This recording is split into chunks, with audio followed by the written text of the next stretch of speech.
So yesterday I saw this post, and it was like, if God is real or something like that, why doesn't he just come down here and show us himself? And then it said he did. We killed him. And it made me think, because like God really has showed himself so many times. Like, he parted the Red Sea, for the Israelites when they were fleeing the Egyptians. First of all, it was a miracle that they were even able to flee Pharaoh's hand. But then, they get to this point and he parts the Red Sea. And not only does he let everybody go through it, but then once that all of God's people were through it and the Egyptians come, then the waters close on them. So it's like there's no doubt that's God. There was a pillar of fire that was following them in the wilderness. Like Jesus came and he's performing miracles, healing sick, raising the dead, casting out devils, even still today we see miracles that God is doing that are just like undeniable miracles. And even if you go so far back to the very beginning, Adam literally walked in the garden with God. Like he literally was like hand in hand with the Lord. And so it made me think, because it's not a problem of God showing himself, it's a problem of our lack of faith.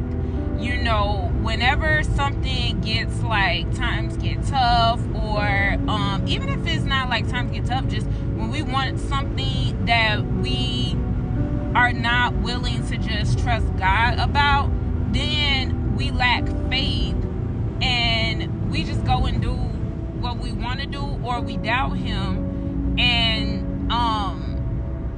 then we're in this thing talking about, oh, I just wish God would reveal himself. But it's like he has, and that lack of faith, causes us to walk in disobedience.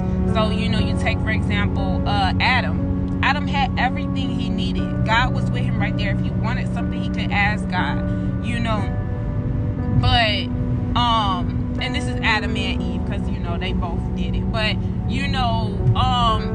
like, instead they listen to this serpent that tells them, a lie, and tells them that they're gonna be like God. And it's like, if you really trusted God, if you really trusted him as your father, that he's got everything you need and that he wouldn't lie to you, then you wouldn't believe this lie from a serpent, and you wouldn't go in and be disobedient, because for one, you would have faith in knowing that whatever God told you is true.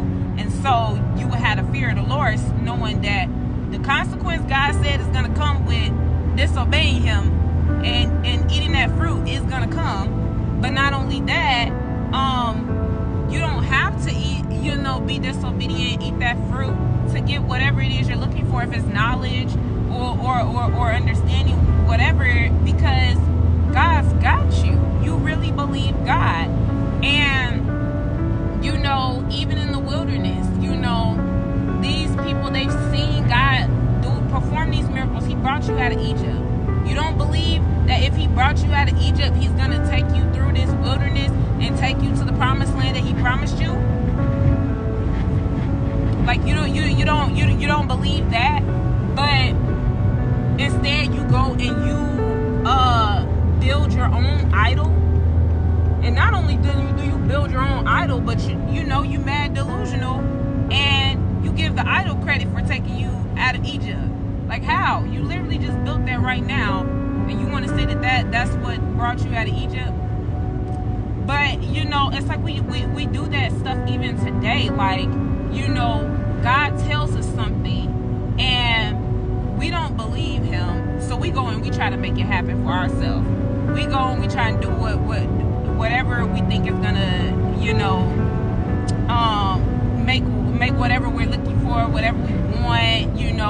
I want to be successful. I gotta do this, I gotta do that, and it just really, it goes back to a lack of faith. And the Bible tells us that faith without works is dead. When you really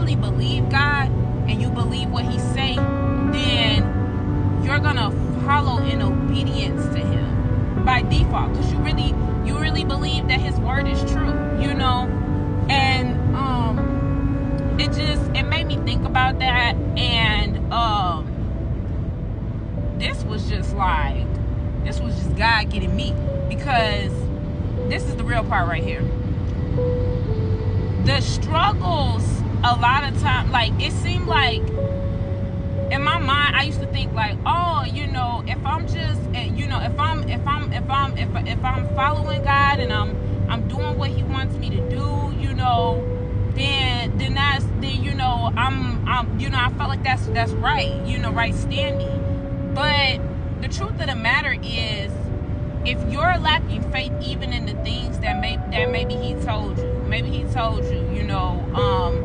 I'm going to bless your music or your ministry or something like that, and you don't see it happening, and so you like,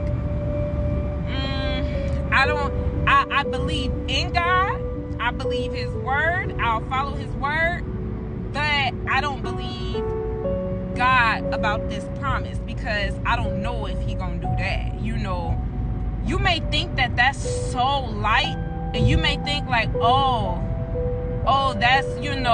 that's not that bad, because that's only affecting me. That's just something that I want or I desire. And so if I don't fully go all in and believe for that, that doesn't mean that, I'm in bad standing with God. I'm just not putting all of my hopes in something happen, or I'm not idolizing the promise or whatever. And it's like, well, yeah, you don't want to idolize the promise, but also you don't want to doubt that God is going to do what He said He's going to do. Because if you're doubting that seems a little, but that is so big. That is literally so big. Like, imagine if Mary was like, when Gabriel told her, you're gonna have the Messiah, and she was just like, I just really don't know. It doesn't make sense to me. I'm poor. I'm not really like, the type to bear a king. If she had told the angel that or something like that, she probably would have been clocked, just like what's his name, Zechariah got clocked and he couldn't speak. But she said, I am the Lord's servant, handmaid. What He said, let it happen. And yeah, when I tell y'all, this is preaching to myself. This ain't preaching to nobody but me.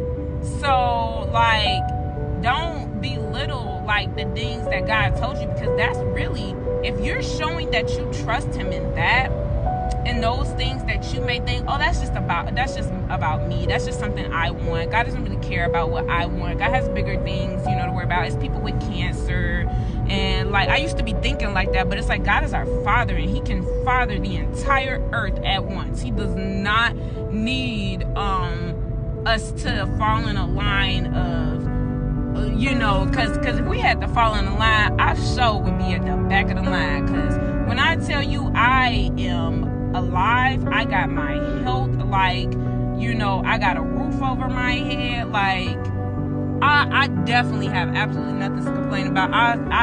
If we had to fall in the line, I would be at the back of the line. And yeah, so I thank God that we don't have to do that. But it's just, it made me think.